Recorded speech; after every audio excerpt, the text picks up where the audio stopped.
Distribution of electron, distribution of element in periodic table के बाद start करते हैं आज की क्लास। तो डिस्प्यूट, विरोध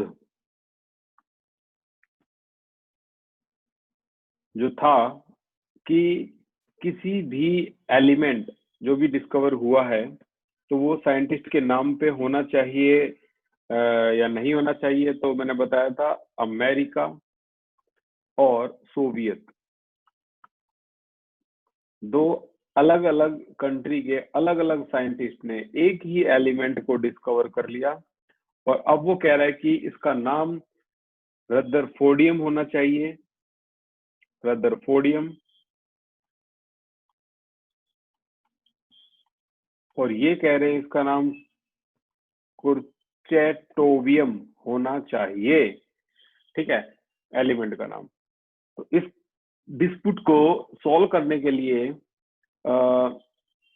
international union of pure and applied chemistry ने रूल एंड रेगुलेशन निकाली कि जो नेमिंग है भाई तुम्हारे अकॉर्डिंग नहीं होगी, नेमिंग जो है वो हमारे अकॉर्डिंग होगी। और वो कैसे होगी? वो ऐसे होगी, जैसे मान लो कोई डिजिट 0 है, 1 है, 2 है, 3 है, 4 है, 5 है, 6 है, ठीक है, 7 है, 8 है, 9 है, बस ये तो डिजिट होती हैं। और डिजिट का नेम इन्होंने अपने हिसाब से रख दिया। 0 है तो इसको बोलेंगे भाई निल, 1 है तो अन, 2 है तो बाई, 3 है तो ट्राई,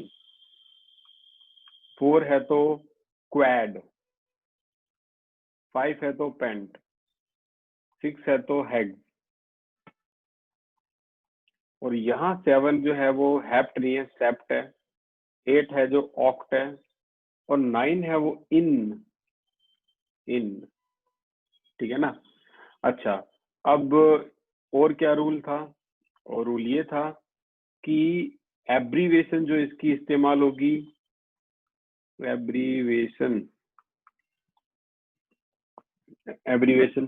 जैसे नील के लिए सिर्फ एन का यूज करेंगे, एन का, अन के लिए यू का, बाई के लिए बी का, ट्राई के लिए टी का, क्वेड के लिए क्यू, पी, एच, एस, ओ, ई, ये एब्रीवेशन के लिए इस्तेमाल करेंगे। ठीक है, चलो गेम खेलते हैं। रूल क्या है सारे समझ लिए हमने, अब गेम खेलते हैं एक एक करके। मान लो कोई एलिमेंट है 104, ये साइंटिस्ट के नाम पे है तो उसका नाम नहीं चलेगा। अब इसका नाम कैसे होगा? 1 है तो ये अन, 0 है तो निल, अनिल, 4 है तो क्वैड, QUAD। तो अन 1 के लिए निल, 0 के लिए क्वैड, 4 के लिए क्वैड, और EM सगुन के तौर पे लगा दो हर बार। So the element name 104 rutherfordium ना होकर क्या हो जाएगा? अनिलक्वैडियम। और इसका सिंबल की दिक्कत आएगी, सिंबल क्या करें? ओके, सिंबल के लिए भी IUPAC ने बताया एब्रीविएशन यूज करेंगे। 1 के लिए U, निल के लिए N, क्वैड के लिए Q, and this is atomic symbol of 104, right? अब ऐसे आप हर किसी एलिमेंट के बारे में बता पाओगे। जैसे 118, इसके बारे में क्या है भाई? 1 का मतलब अन, फिर से अन, 8 का मतलब ऑक्ट, ये रहा ऑक्ट, तो ऑक्टियम। ठीक है, सिंबल क्या होगा? अन ओ, ये सिंबल हो गया इसका, खत्म खेल। अब चाहे कितने भी एलिमेंट डिस्कवर हो जाएं, IUPAC नेम के अगर मानेंगे तो कभी फंसेंगे ही नहीं। तो जो 104 था रदरफोर्डियम, उसका नाम अब हो गया अन ऑक्टियम। ठीक है, अन सॉरी 4 है तो क्वैडियम। इसी तरह से आप 120 का जो नाम है वो बताओ क्या होगा? Raise your hand. 120 का नाम क्या होगा? 120 एक ऐसा एलिमेंट जो अभी तक डिस्कवर हुआ ही नहीं, इसका नाम क्या होगा? एम भारद्वाज, वेरी गुड, बताइए। अनबाइनिलियम। अनबाइनिलियम, वेरी गुड, इसका नाम हो गया आपका अनबाइनिलियम।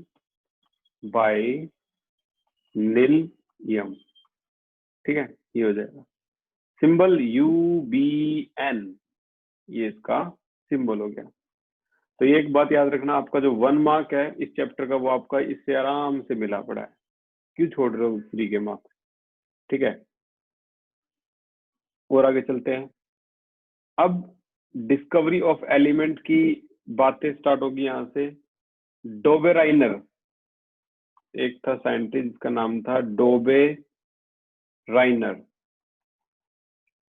और डोबेराइनर ने उस जमाने में अपनी एक ट्राइड दी, ट्राइड TRA आएगा पहले, TRAID, ट्राइड। ठीक है, डोबेराइनर ट्राइड। अब इमेजिन करो, उस दुनिया के बारे में सोचो, टाइम चल रहा था 1829, दुनिया के बाद लगभग 200 साल पहले मान लो आप। उस जमाने तक सिर्फ 31 एलिमेंट डिस्कवर थे, 31 एलिमेंट डिस्कवर थे, 31 एलिमेंट थे। आज कितने हो चुके हैं? आज हो गए हैं 118 एलिमेंट डिस्कवर। ठीक है, मैं हमेशा एक बात बोलता हूँ, केमिस्ट्री ने इस दुनिया की तबाही कर दी है। ये दुनिया अब कभी भी खत्म हो सकती है, और ये सारा जो किया धरा है वो मेनली केमिस्ट्री का है, और मेनली केमिस्ट्री में भी बता दूं मैं, एक्टिनोइड एलिमेंट का है, सबसे खतरनाक एलिमेंट। काश की ये रेडियो एक्टिव एलिमेंट डिस्कवर हुए ही ना होते।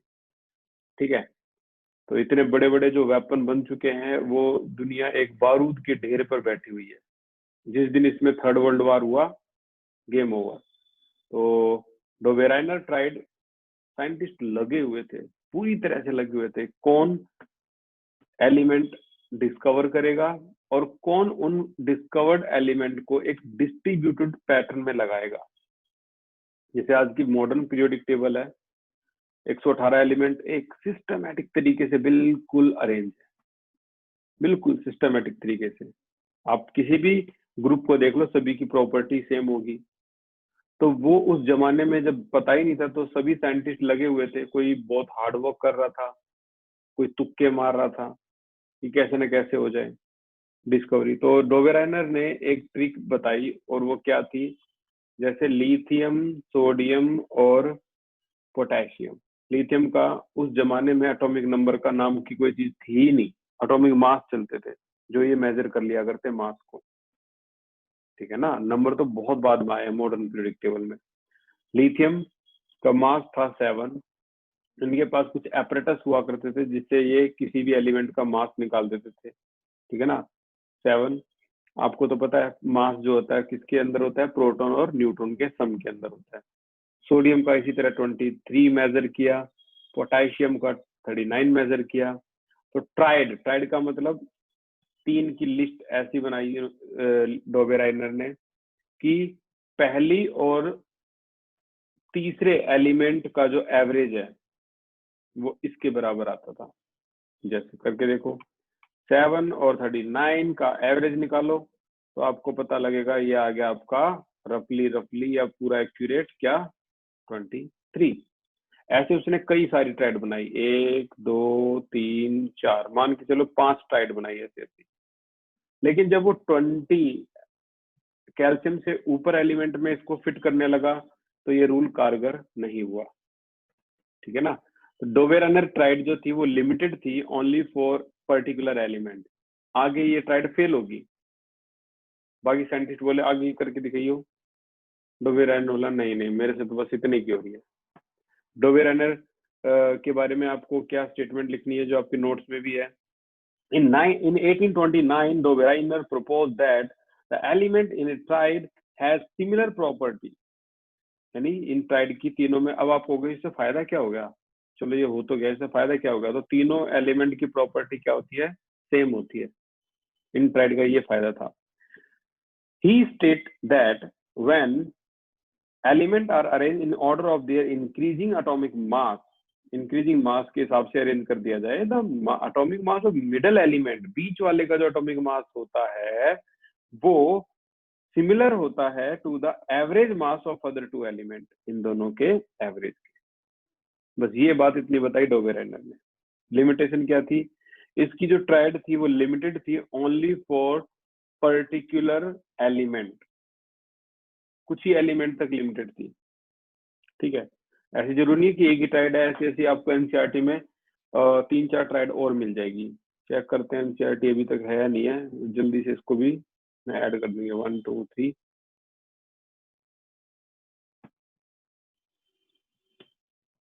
3rd, चलो एनसीईआरटी है।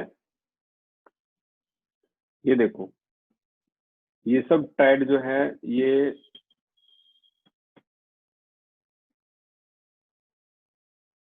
बहुत इंटरेस्टिंग चैप्टर है भाई, बहुत ज्यादा। इसमें कई क्वेश्चन तो ऐसे हैं जो नॉर्मली एग्जाम में आएंगे आपके।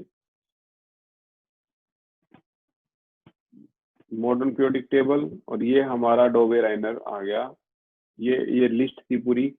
अब आप अंदाजा लगाओ, ये आईयूपैक ने इनका नाम क्या करवा दिया, और वैसे नाम क्या था, वैसे ये नाम थे मेंडल के नाम पे, नोबेल, लॉरेंशियम, रदरफोर्डियम, डुबिनियम, सीबोर्गियम, बोहरियम, हैजियम। ठीक है ना, तो पहले ये नाम हुआ करते थे। ये रूल जो थे वो भी हमने पढ़ लिया। मॉडर्न पीरियोडिक टेबल,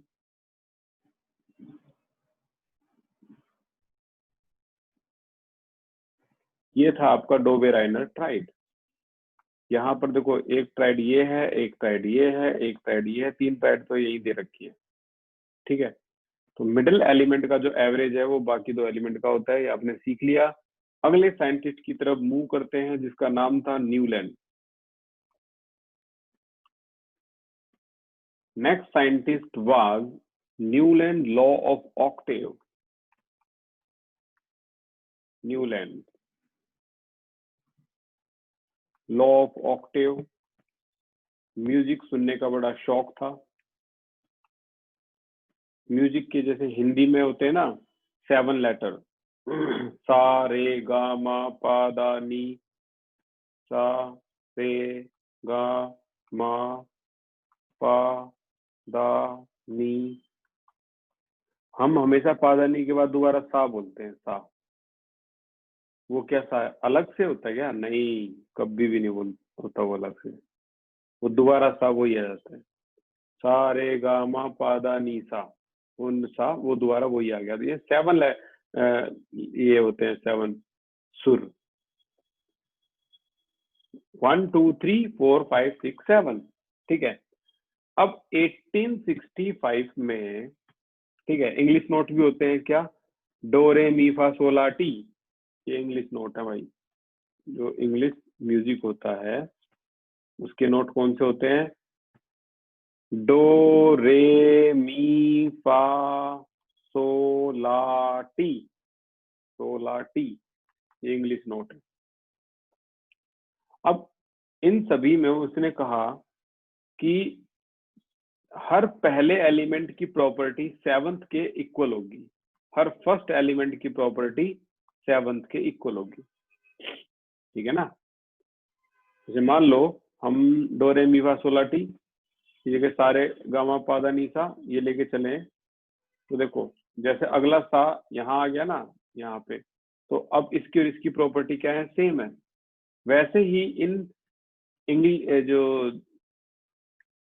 7 जो सुर है इनको अरेंज किया जाए ऐसे, जैसे lithium, beryllium, boron, carbon, nitrogen, oxygen, fluorine, फिर से क्या, नियोन उस जमाने में डिस्कवरी नहीं हुआ था।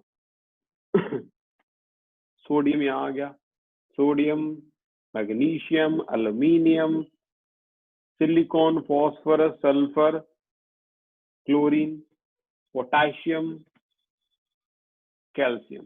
ठीक है, तो कमाल ही हो गया कि जो बात न्यूलैंड ने बताई कि पहले एलिमेंट की 7th एलिमेंट से प्रॉपर्टी सेम है। चलो पहला एलिमेंट ये देखते हैं 7th कौन सा होगा।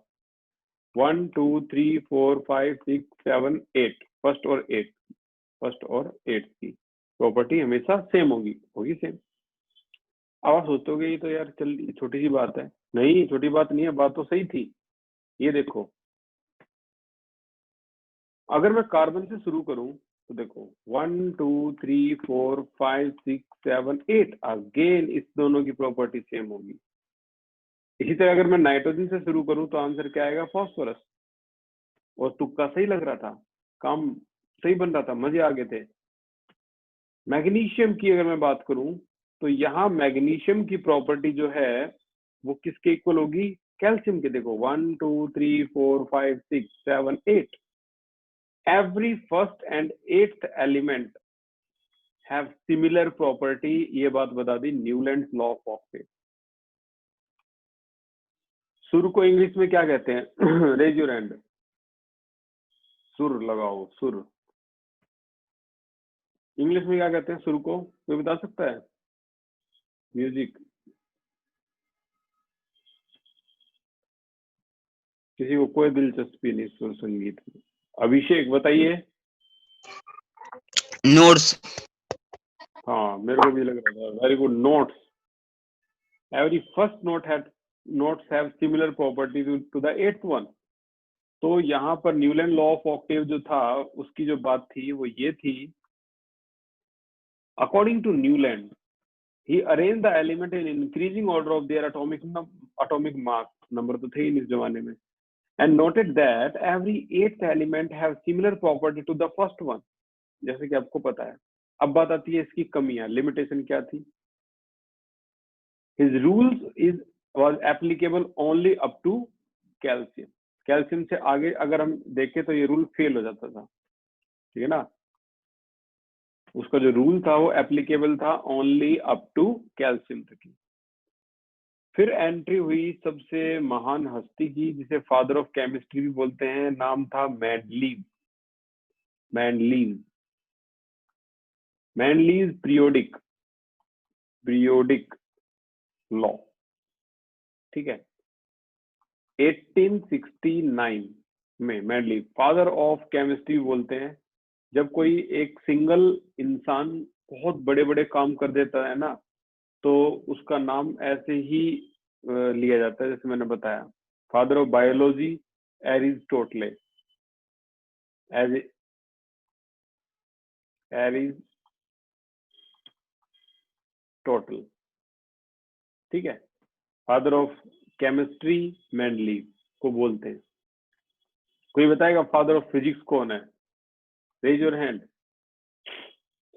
फादर ऑफ फिजिक्स, विनीत बताइए। Sir Albert Einstein. और कोई बता सकता है? अभिषेक बताइए। Isaac Newton. Sir Isaac Newton. हाँ वैसे दोनों में कंफ्यूजन ही है, कोई कहता है आइंस्टीन, कोई कहता है न्यूटन, ठीक है।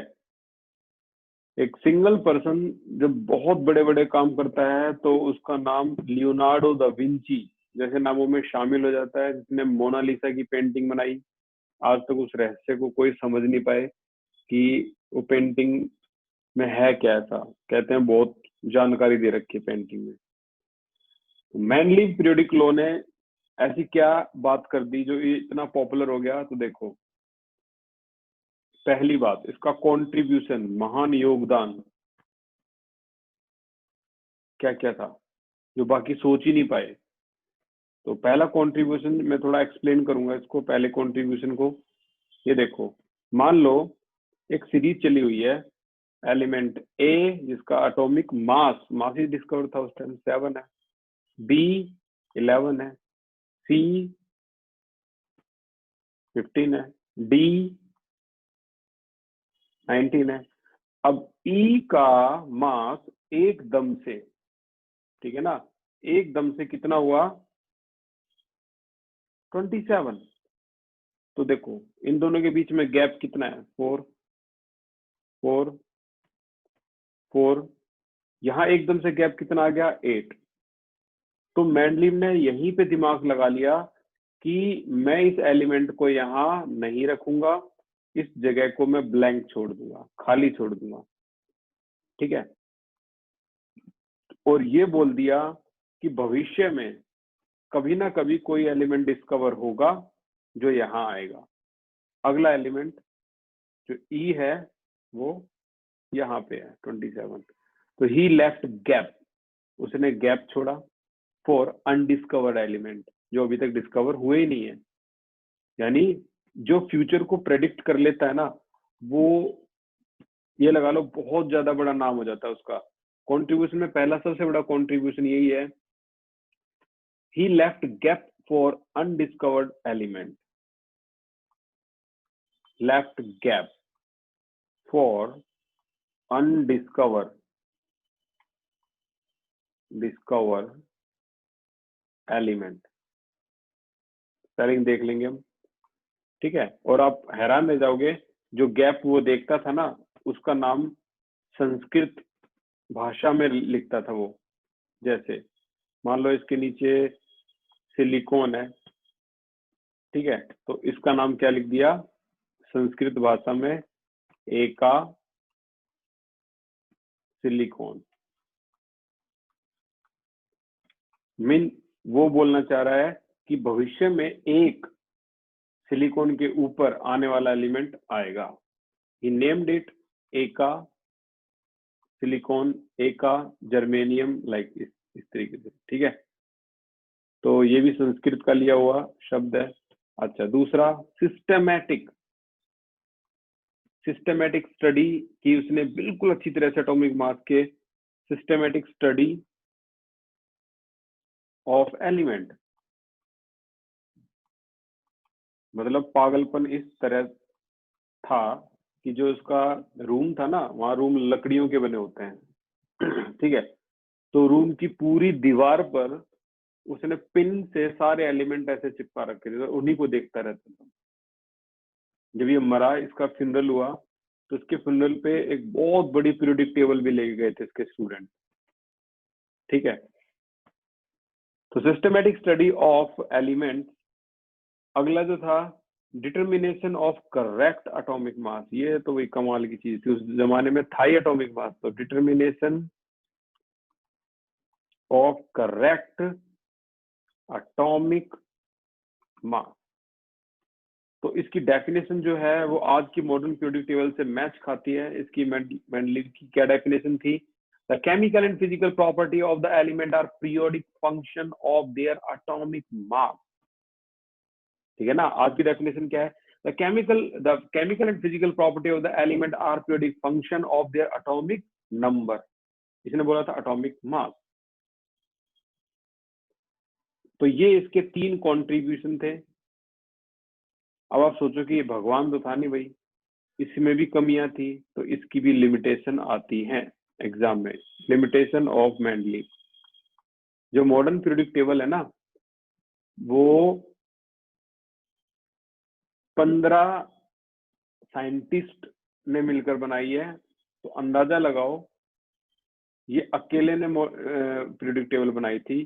63 एलिमेंट को सिस्टमेटिक तरीके से डिस्ट्रीब्यूट कर दिया था, जो आपकी एनसीईआरटी में भी है मेंडलीव पीरियोडिक टेबल। लिमिटेशन, अगर कमियां की बात करूं तो नंबर 1 लिमिटेशन है, जैसे कि आपको पता है हाइड्रोजन के 3 आइसोटोप होते हैं, राइट। उस जमाने में एटॉमिक नंबर तो था ही नहीं, हटाओ, ये हटा दो, क्या था? मास था।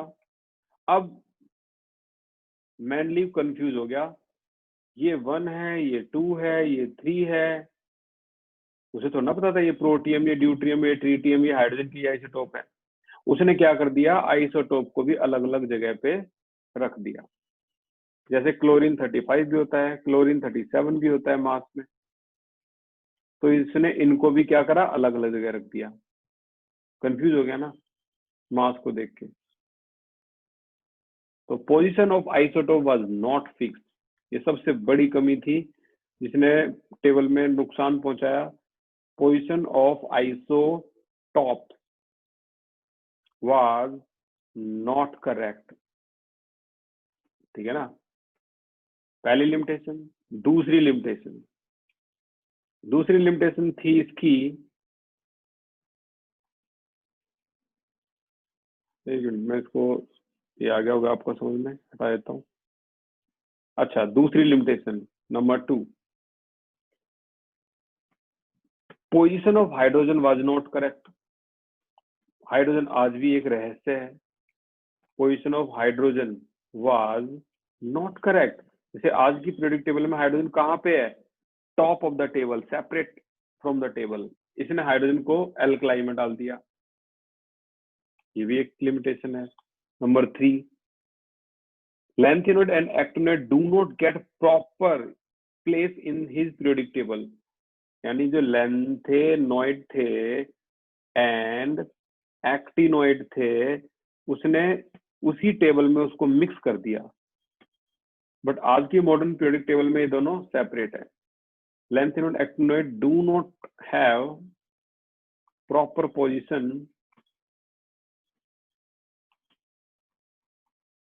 In his periodic table.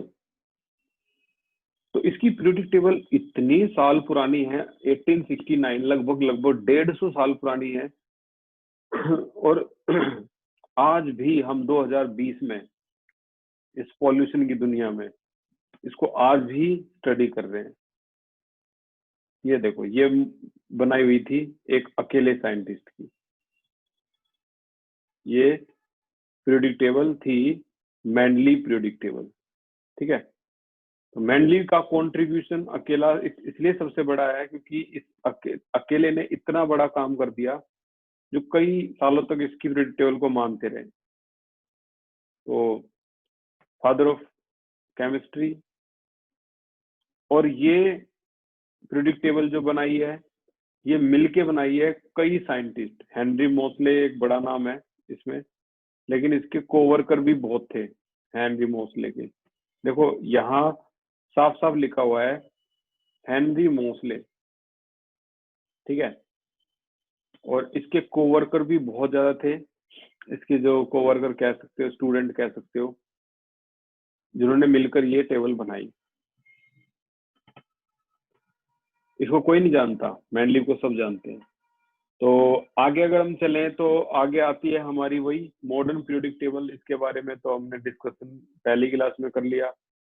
कमाल की पीरियोडिक टेबल है, आज भी स्टडी कर रहे हैं। 4 ब्लॉक है, S block, P block, D block, F block. S और पी को कलेक्टिवली क्या कहते हैं? इसे बोलते हैं रिप्रेजेंटेटिव एलिमेंट। अच्छा, डी ब्लॉक का दूसरा नाम क्या है? Transition element. क्वेश्चन आता है इसको ट्रांजिशन क्यों कहते हैं? क्योंकि ये एस और पी के बीच में आता है। ये ट्रांजिशन एक बीच का पॉइंट है। इतना भी लिख दोगे ना, because this block appear between S and P block, that's why it is called transition, ठीक है। ये इनर ट्रांजिशन है, लैंथेनॉइड, एक्टिनॉइड। अब चलते हैं, थोड़ा बहुत याद रह जाए तो ठीक है, नहीं तो 12th में तो पढ़ोगे भाई। सीरियम, ल्यूटीटियम, थोरियम, फ्लोरेंसियम, ठीक है ना। ओके, अब हम और इसमें आगे चलते हैं मॉडर्न पीरियोडिक टेबल की तरफ। मॉडर्न पीरियोडिक टेबल,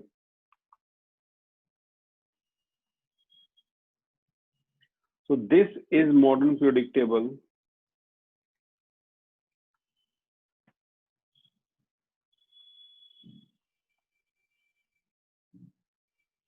और मॉडर्न पीरियोडिक टेबल में 7 पीरियड होते हैं, 18 ग्रुप्स होते हैं। S block, P block, D block, F block, आपको सारा कुछ पता है। डेफिनेशन है the chemical and physical property of the element are periodic function of their atomic number. यहाँ पहली बार एटॉमिक नंबर इंट्रोड्यूस हुआ था, जिससे स्टडी करना और भी आसान हो गया। अब हम बात करते हैं इलेक्ट्रॉनिक कॉन्फ़िगरेशन की। जो करने से पहले, हालांकि इलेक्ट्रॉनिक कॉन्फ़िगरेशन भाई आपको ना फुल एनर्जी के साथ देखना चाहिए। अभी फिर से जो क्या नाम है, बैटरी है वो डाउन है, और आपको ये फुल एनर्जी के साथ देखना है। तो आज की क्लास में जस्ट मैं स्टार्टिंग करवा रहा हूँ। फर्स्ट पीरियड की का अंत होता है हीलियम पे, जिसका एटॉमिक नंबर है 2। सेकंड पीरियड का अंत होता है नियॉन पे, जिसका एटॉमिक नंबर है 18। ये इतना आपको याद करना है, देखना भी। थर्ड पीरियड का अंत होता है आर्गन पे, जो है, एक मिनट, ये 10 है, सॉरी, ये 18 है। फोर्थ पीरियड का एंड होता है क्रिप्टन पे जो कि है 36। 5th पीरियड का एंड होता है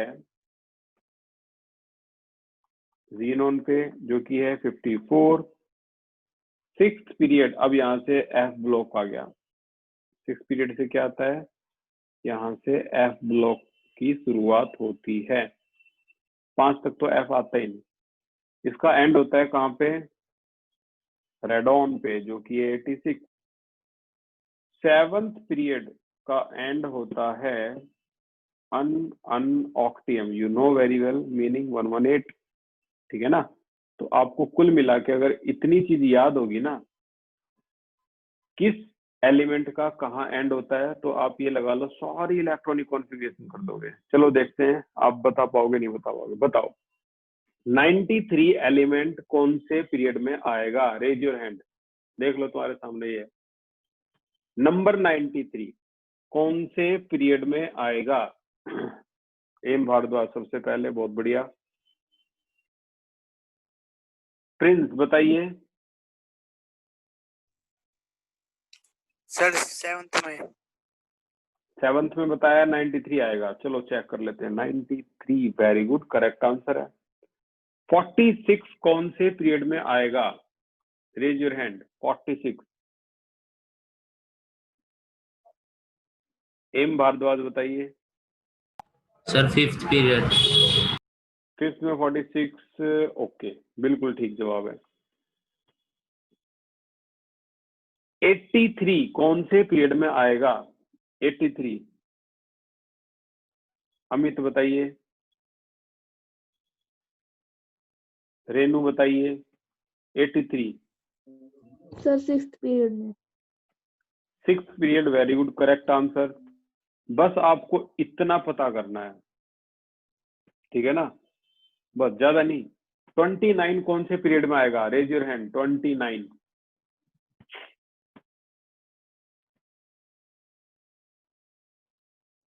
ओम शुक्ला बताइए। 29 सर 4th पीरियड में। 4th पीरियड में, जो कि होता है कॉपर। तो अगर ये पता लग गया तो आप पूरी पीरियोडिक टेबल में, अब आपको थोड़ा मजाक लगेगा ये, पूरी पीरियोडिक टेबल में किसी की भी इलेक्ट्रॉनिक कॉन्फ़िगरेशन बता सकते हो, किसी की भी। आप 117 की इलेक्ट्रॉनिक कॉन्फ़िगरेशन ऐसे मक्खन की तरह लिख दोगे 2 मिनट में। 117, 117 पीरियोडिक टेबल को तो देखना ही नहीं, कुछ करना है ना तो आपको ये विद एटॉमिक नंबर याद करने और कुछ नहीं, यहाँ से यहाँ तक, बाकी काम मेरा है। तो कल की क्लास की शुरुआती कॉन्फ़िगरेशन से करेंगे, ठीक है, S block, P block, D block. तो कल मिलते हैं, आज की क्लास के लिए इतना ही है।